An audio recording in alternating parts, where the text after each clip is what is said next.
Il n'y a pas eu de véritable combat, de véritable guerre. 10 ans plus tard, la victoire est bien moins nette. Les forces irakiennes ont depuis longtemps quitté le Koweït. Et pourtant, l'embargo décrété par les Nations Unies contre l'Irak est toujours en place. C'est la population qui en paie le prix, un prix astronomique.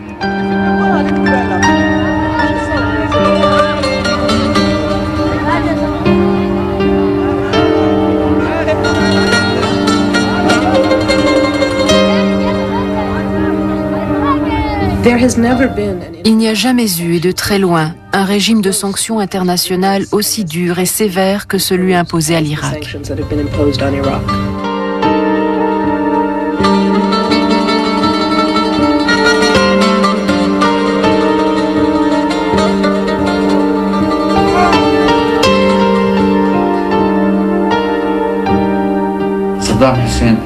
Saddam Hussein, c'est une chose, et ce qui frappe le peuple irakien en est une autre. Le peuple irakien souffre la famine, des gens meurent.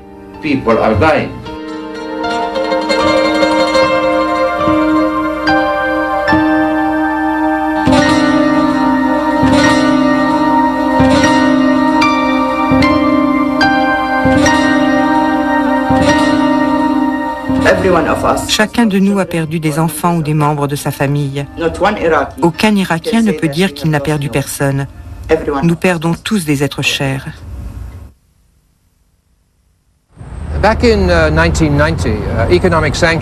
En 1990, les sanctions économiques étaient perçues comme une bonne alternative à la force militaire. Mais cela fait maintenant plus de 9 ans qu'elles sont en vigueur.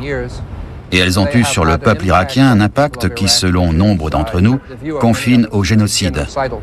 Dans la mesure où, venant s'ajouter aux dommages causés par les Américains et d'autres durant la guerre du Golfe, elles ont causé la mort de 1, voire 1,5 million d'Irakiens, en particulier des enfants. Donc le maintien de ces sanctions économiques constitue une violation de la Convention de Genève, car comme chacun sait, les civils ne sauraient être la cible de la guerre ni de programmes de sanctions économiques. En 1991, les Nations Unies ont adopté une résolution visant à alléger l'impact des sanctions sur la population irakienne. L'idée sous-tendant le programme pétrole contre nourriture était simple. L'Irak pourrait utiliser une partie de ses recettes pétrolières pour subvenir aux besoins de sa population.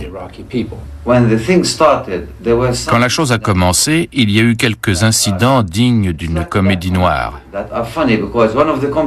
Une entreprise a obtenu un contrat de fourniture d'œufs. Le contrat a été envoyé pour approbation et il semble que le délégué américain, sans même le regarder, l'ait bloqué en demandant des explications quant à l'utilisation finale de ce produit. La réponse a été « Vous le faites bouillir ou frire et vous le mangez, ce sont des œufs ».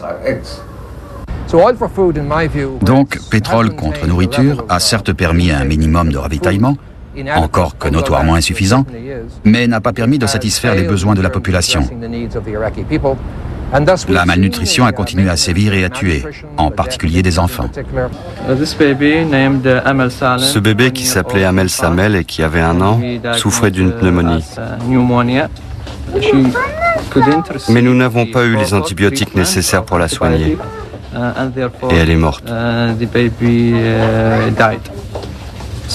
Nous manquons surtout de claforant. C'est ce qu'il aurait fallu à cette petite. Nous n'avons aucun grief ni ressentiment à l'égard du peuple irakien. Notre problème, c'est son gouvernement. Qu'est-ce qui leur prend aux Américains et à l'ONU d'imposer des sanctions sur les médicaments? Il n'y a que des fous pour faire une chose pareille. Ce sont des médicaments. C'est quoi ce multi-usage? Ils vont faire des bombes atomiques avec quelques comprimés ici ou là? Je tiens à rappeler que les sanctions prévues dans la résolution du Conseil de sécurité visaient à faire que l'Irak ne soit plus jamais une menace pour la paix et la sécurité. Nous avons découvert l'essentiel de ce que l'Irak était capable de produire en matière d'armes chimiques ou biologiques, de missiles balistiques ou d'armements nucléaires.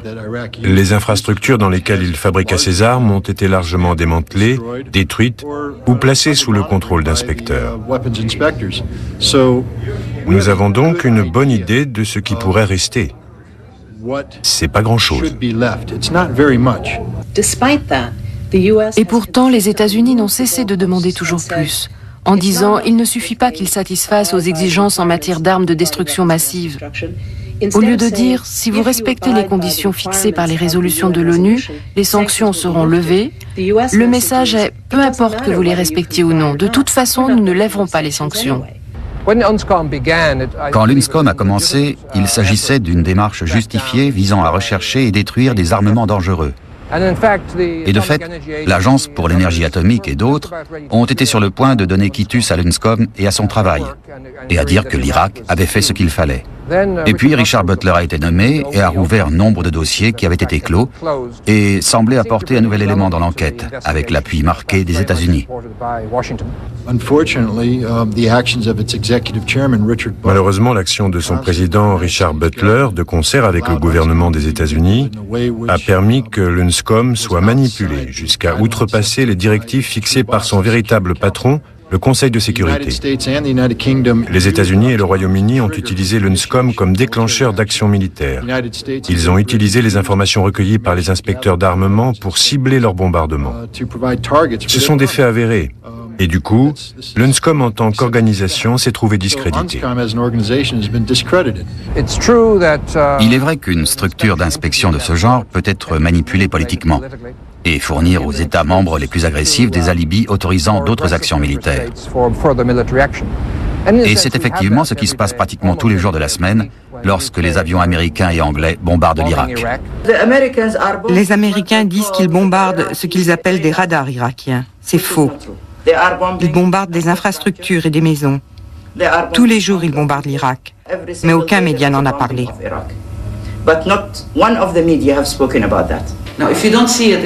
Si on ne le voit pas dans les médias étrangers, c'est parce que ce sont de trop petits sujets. Ce n'est plus aussi intéressant qu'avant.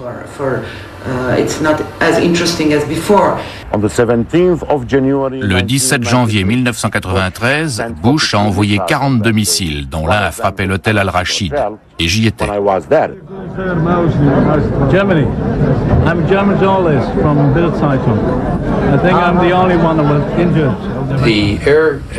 Les attaques aériennes que vous évoquez ont un caractère défensif.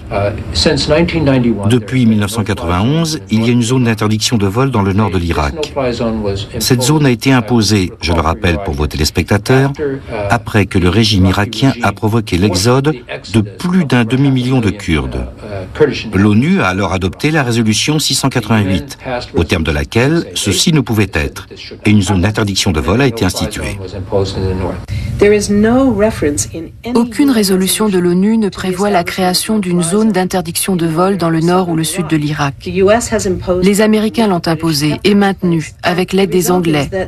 Et le résultat, c'est que les civils du nord et du sud, dont les vies devaient être soi-disant protégées par l'institution de ces zones, sont tués non par des soldats ou des avions irakiens, mais par les bavures des bombardements américains. C'est de cela que meurent les civils dans le nord et le sud.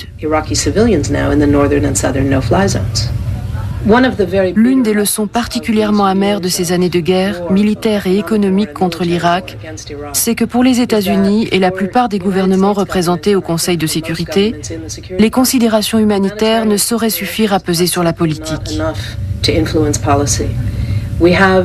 Rappelons-nous la fameuse déclaration de Madeleine Albright en 1996, quand elle a été interrogée sur la mort à l'époque de 500 000 enfants irakiens du fait des sanctions économiques. Elle n'a évidemment pas contesté le chiffre, elle a simplement réfléchi un instant et dit « Tout bien pesé, nous pensons que c'est le prix à payer ». C'est dans le cadre de l'émission américaine 60 Minutes, diffusée le 12 mai 1996, et intitulée ce jour-là « Punir Saddam », que Madeleine Albright a émis cette glaciale considération. Depuis, l'émission a été victime de pressions politiques et censurée par CBS. Si effectivement c'est le prix à payer, comme le déclarait la secrétaire d'État américaine, qui le paye? Et pour acheter quoi? Est-ce véritablement pour chasser Saddam Hussein du pouvoir, comme le prétend l'administration américaine?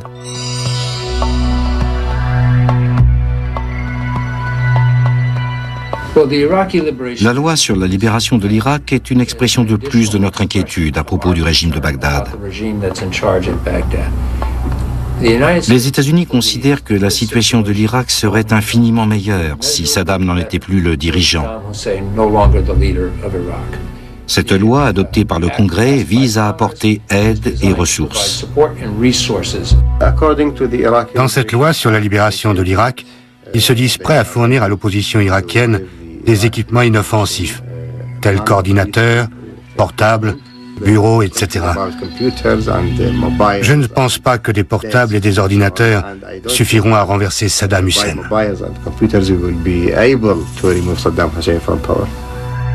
Dans d'autres régions du monde, Washington n'a jamais été à court d'imagination, ni de moyens pour se débarrasser de gouvernements jugés hostiles ou méritant d'être éliminés. En 1992, quand nous avons créé notre mouvement, nous envisagions un soulèvement de résistance nationale contre le régime. En avril 1995, nous avons lancé les opérations militaires pour ce soulèvement. Mais les Américains nous ont à nouveau refusé leur soutien, et Saddam Hussein a pu l'écraser.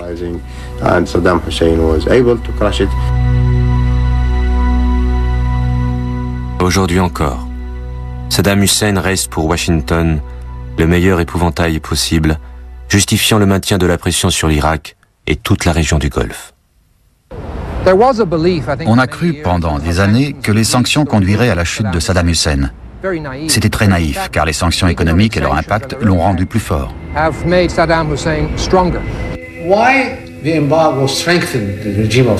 Pourquoi l'embargo a-t-il conforté le régime de Saddam Hussein?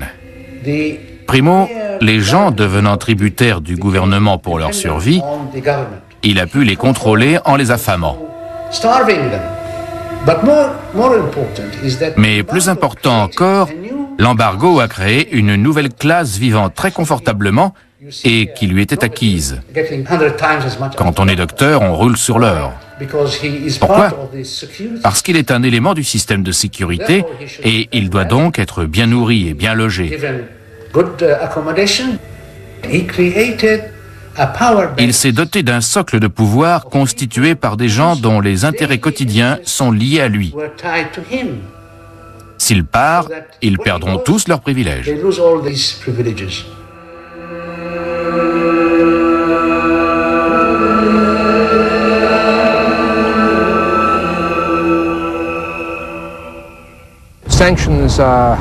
Les sanctions ont affermi le pouvoir de Saddam Hussein.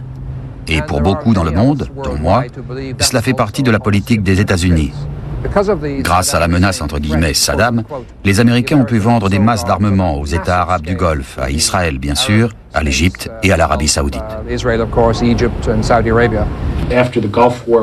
Après la guerre du Golfe, les marchands d'armes et le Pentagone ont conclu des marchés avec le Moyen-Orient au rythme d'1 milliard de dollars par mois. En 1990, les pays producteurs de pétrole avaient des centaines de millions de dollars de réserves. Aujourd'hui, ils ont des centaines de milliards de dettes. Mais Saddam sert aussi un objectif plus direct du Pentagone. Il fallait aux États-Unis une justification pour rester dans la région. Il voulait maintenir d'importantes forces militaires en mesure de protéger et contrôler les ressources naturelles de la région. Le peuple saoudien ne voyait pas cela d'un très bon œil. Il n'avait guère envie de voir des troupes américaines sur son sol. On a donc fait en sorte que Saddam reste le démon justifiant la présence des anges américains. Après la guerre du Golfe, des constructions comme King Khaled Military City, censées être provisoires, sont devenues des sortes de têtes de pont pour d'éventuelles bases militaires durables en Arabie saoudite et dans la région. Il y a aujourd'hui en permanence des milliers de soldats américains là-bas. Donc, en tout cas de facto, l'Arabie saoudite est devenue une base militaire américaine au Moyen-Orient.